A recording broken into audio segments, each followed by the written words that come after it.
안녕하세요. 대구대 산업디자인학과 학생 여러분, 이번에 VMD 수업을 맡은 하신우입니다.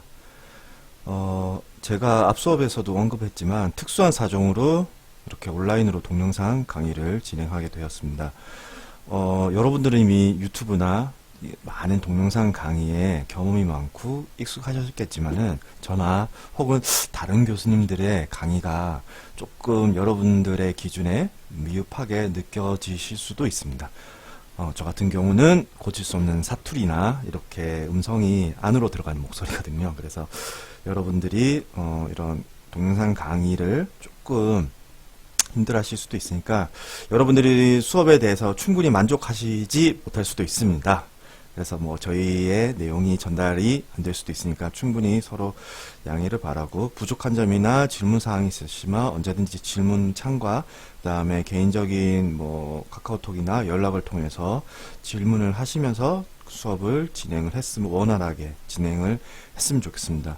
저희 다른 교수님들도 다들 급박하게 이제 온라인 강의 만들어나고 다들 밤새고 계시더라고요, 보니까. 자, 뭐, 최선을 다해서 저 수업 준비해서 고품질의 교육을 여러분들께 제공하도록 최대한 노력하고, 저희가 한 학기를 시작하려고 하니까 여러분들도 열심히 잘 따라와 주시고, 강의의 부족한 점들은 이해와 양해도 아울러서 부탁드립니다.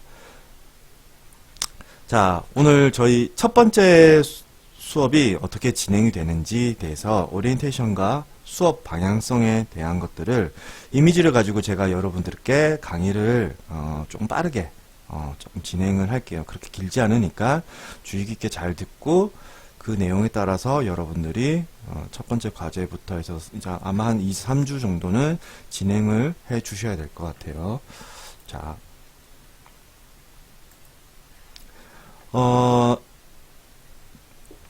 이 강의는 애초에 그 1주부터 한 4주차까지는 여러분들이 과제 제출하고 피드백만 통해서 각자 컨셉을 정하는데 포인트를 두고 진행할 예정이어서, 이런 동영상이나 비대면 강의 방법이 저는 사실은 VMD에서는 크게 불편하지는 않습니다, 사실은. 그래서 뭐 4주차까지는 괜찮은데 그 이후로는 대면으로 조금 해야 되는 상황은 있습니다, 물론. 물론 여러분들이 그때그때 떠오르는 질문과 뭐 의견이라든지 아니면은 서로 토론을 하면서 디벨롭 할 수 있는 사항들이 있으면은 훨씬 더 짧은 시간 안에 더 좋은 결과를 얻을 수 있겠지만, 최대한 핵심적인, 일단 여러분들이 구두보다는 서면으로 발표하는 것들이 좀 힘드실 수가 있어요. 그건 저 역시 마찬가지고요. 그러니까 여러분들이 모든 내용을 생각하고 집중해서 최대한 핵심적인 사항을 가지고 인터랙션을 가지는, 피드백을 가지는 시간을 가졌으면 합니다. 그리고 이 수업은 통합 디자인 수업보다는, 여러분들께 뭐 희소식이죠. 통합 디자인 수업보다는 조금은 쉽게, 좀 라이트하게, 캐주얼하게 진행할 예정입니다. 왜냐면 앞 수업도 이야기했겠지만은 제가 통합 디자인 시간을 졸업 작품을 진행하는 데 있어 크게 방해되지 않도록 진행할 것입니다. 그래서 그거를 참고를 꼭 해주셨으면 좋겠고, 통합 디자인에 대해서, 그러니까는 졸업 작품에 대해서 좀 더 힘을 실어서 여러분들이 이번 졸업 작품 전에 만전을 기하며 좋은 결과를 얻을 수 있도록 돕겠습니다. 자, 앞에 서두가 조금 길었는데요, 인사랑. 자, 이제 저희 비주얼 머천다이징 디자인에 대해서, 방향성에 대해서 진행을 해볼게요. 이전까지는 사실은 프로젝션 매핑 진행을 했었습니다. 프로젝션 매핑을 통해서 어떤 디지털 자료와 아날로그적인, 그러니까 물리적인 물체의 디지털 자료를 이렇게 프로젝션 매핑을 해서 여러분들이 새로운 좀 디지털 공간, 그런 것들을 좀 보여주는 것들을 했었는데, 그렇게 수업 방향을 제가 잡게 되면은 여러분들이 조금 힘들어지고, 특히나 통합 디자인에 조금 더 힘을 실어야 되는데, 그렇게 되면은 이쪽으로 굉장히 많이 수업이 배분이 되어서 조금 더 쉽게 바꿨습니다. 좀 라이트하게 바꿨으니까 제가 설명을 한번 드릴게요. 일단 여러분들이 정해 주셔야 되는 거는, 브랜드를 하나 정해 주시면 됩니다. 왼쪽에 보시면은 자, 브랜드가 있죠. 브랜드가 있고 그 브랜드를 꾸밀 수 있는 공간이 있으면 됩니다. 브랜드와 그 브랜드가 가지는 공간에 대해서 먼저 생각을 하세요. 뭐 본인들이 좋아하고 관심 있었던 공간도 좋고요. 어떤 것도 괜찮으니까 여러분들이 뭐 이 과정은 저랑 아마 한 거의 뭐 1년 정도 같이 진행을 했으니까 여러분들이 충분히 이해하시리라고 보고, 브랜딩을 어떻게 조사해야 되며 어떻게 접근해야 되는 것들에 대해서 더 이상 제가 말은 하지 않겠습니다. 그래서 브랜딩에 대해서 한 가지 선정을 해주시고요. 그 다음에 중요한 거는 하나의 디자인 트렌드, 그러니까 트렌드라면 뭔가 유행이나 이런 걸 하는데 디자인 사조라고 있죠. 예를 들면은 모더니즘이 있고, 뭐 큐비즘이 있고, 인상주의가 있고, 포스트 모더니즘이 있고, 뭐 해체주의가 있고, 이런 것들이 디자인 사조라고 그러죠. 그죠? 뭐 르네상스가 있었고, 로코코가 있었고, 이런 것들이 모두 디자인 사조라고 하는데, 그런 디자인 사조에 대해서 어떤 브랜드와 디자인 사조를 믹싱, 그러니까 콜라보라고 해야 될까요? 아니면은 이 브랜드를 이 디자인 사조에 맞춰가지고 한번 재창조 시켜보는 것들이 이번에 저희가 진행할 내용입니다. 이렇게 구두로 설명하면은 굉장히 말이 어렵죠. 그죠? 그래서 예제를 보시면서 제가 하나하나 다시 설명을 드릴게요. 자, 브랜드를 먼저, 스페이스를 먼저 여러분들이 이거는 예제입니다. 제가 하나의 예시를 잡고 지금 진행을 하기 위해서 저는 브랜드를, 자, 여러분들이 주위에서 편하게 볼 수 있는 장소, 다이소를 브랜드라는 다이소를 정했습니다. 그 다음에 디자인 트렌드는 포스트 모더니즘이라는 것을 정했어요.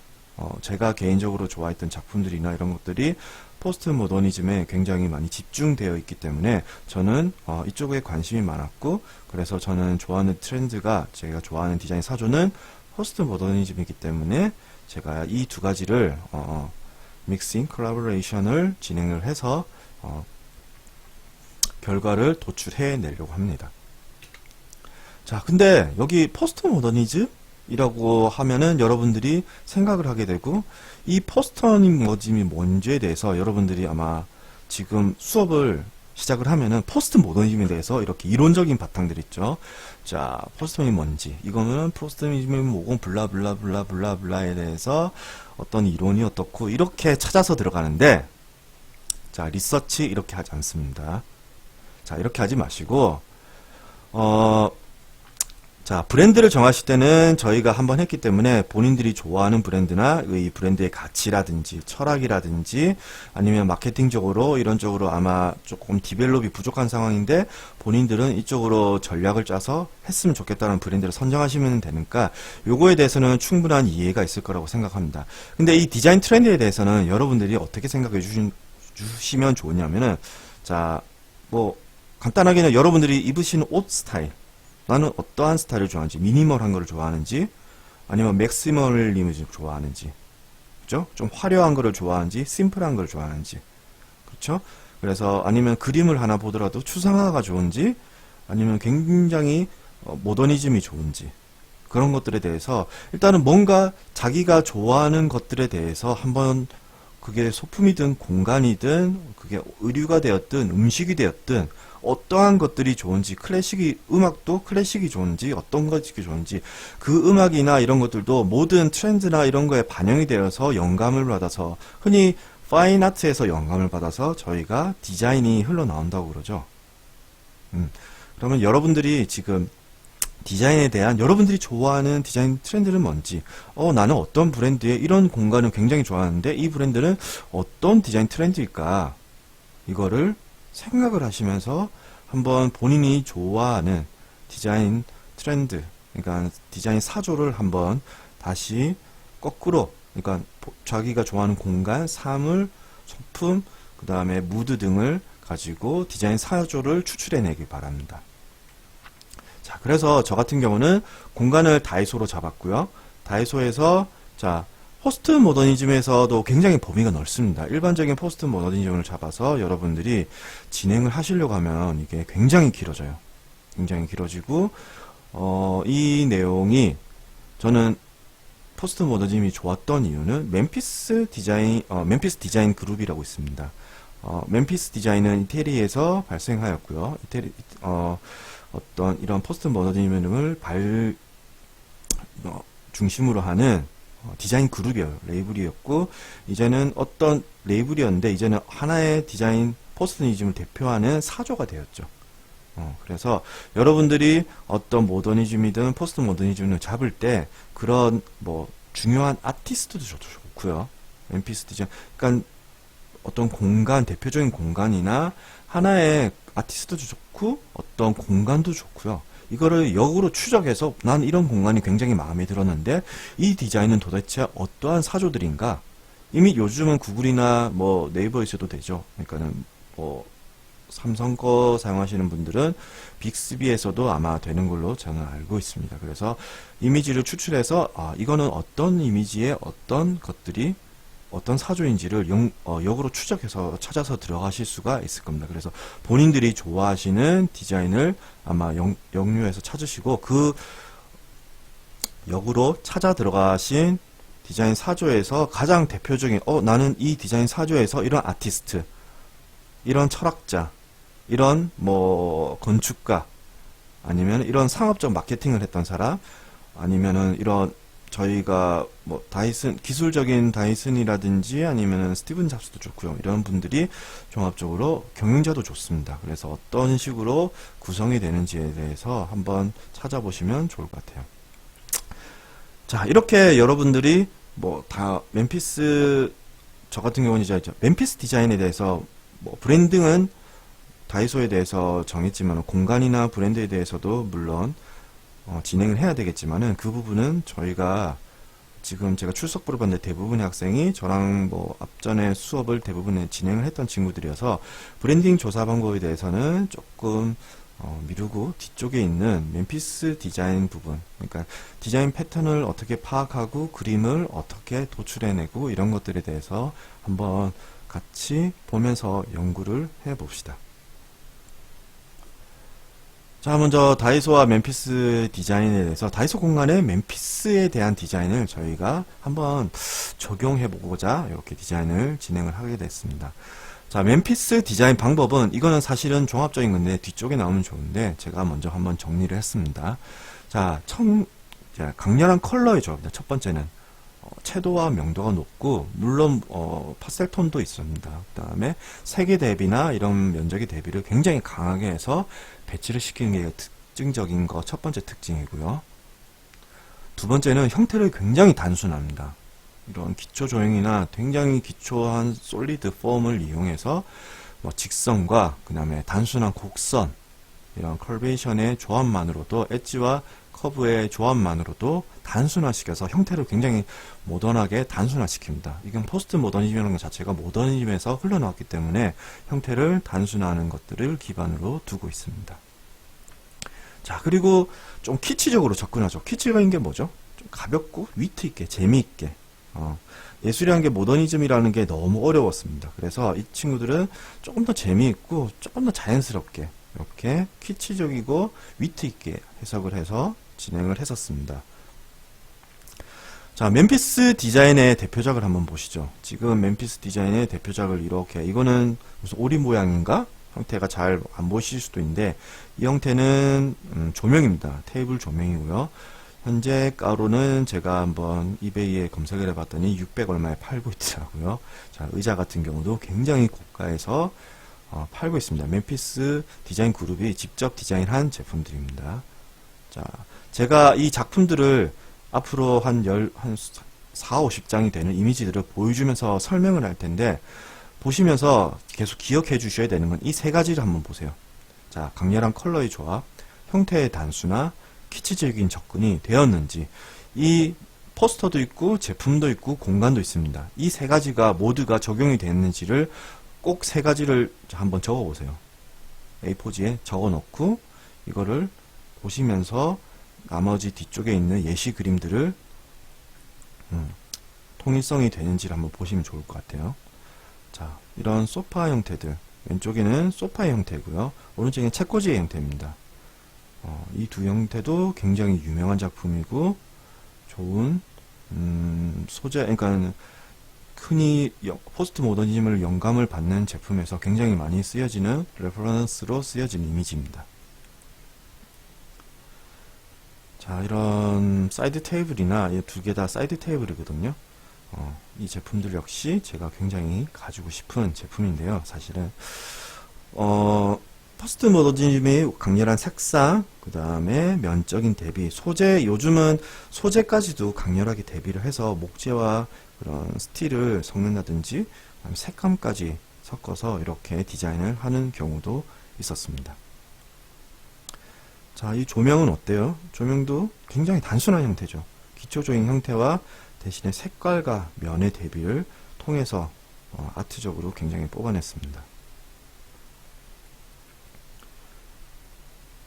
자, 이런 장식품들, 이건 컵이고, 이건 분리가 되는 어떤 컵과 이런 테이블웨어라고 그러죠. 보통 테이블웨어를 해놓은 디자인의 대표작들입니다.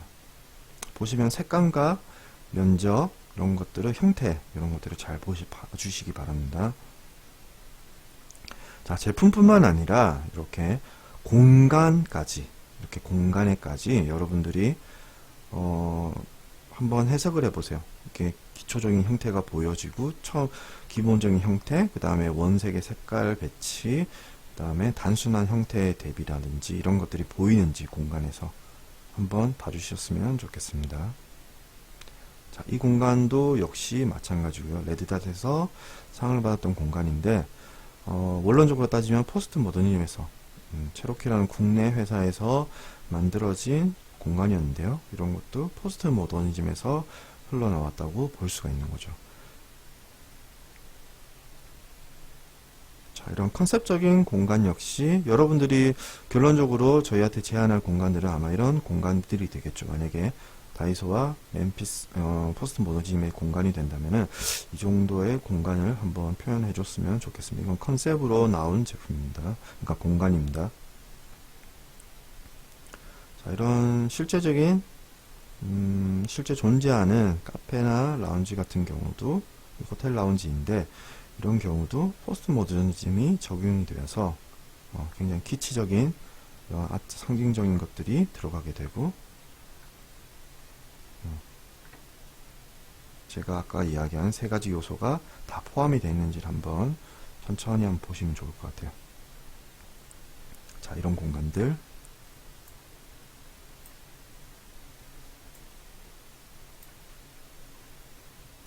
자, 이 공간들에 대해서 먼저 한번 여러분들이 잘 생각을 해보시고 내가 어떤 공간, 내가 어떤 스타일을 좋아하는지에 대해서 한번 봐주셨으면 좋겠고요. 뒤쪽부터는 계속 맨피스 디자인의 여러가지 뭐 포스터라든지 제품 스타일에 대해서 한번 다시 볼 거니까 아직 뒤에 볼 게 굉장히 많습니다. 근데 동영상을 한번 끊어서 제작을 한번 업로드, 그래서 총 동영상은 2개로 올라가게 되고요. 여러분들이 연속해서 2개의 동영상을 시청을 하셔야 됩니다. 뒤쪽에 있는 링크를 아마 제가 걸거나 아니면은 첨부 파일을 이렇게 올려가지고 볼 테니까 뒤쪽 영상까지 첨부하셔가지고 계속 이어지는 강의니까 여러분들이 충분히 숙지하시고 과제물까지 진행을 해 오시면 될 것 같아요.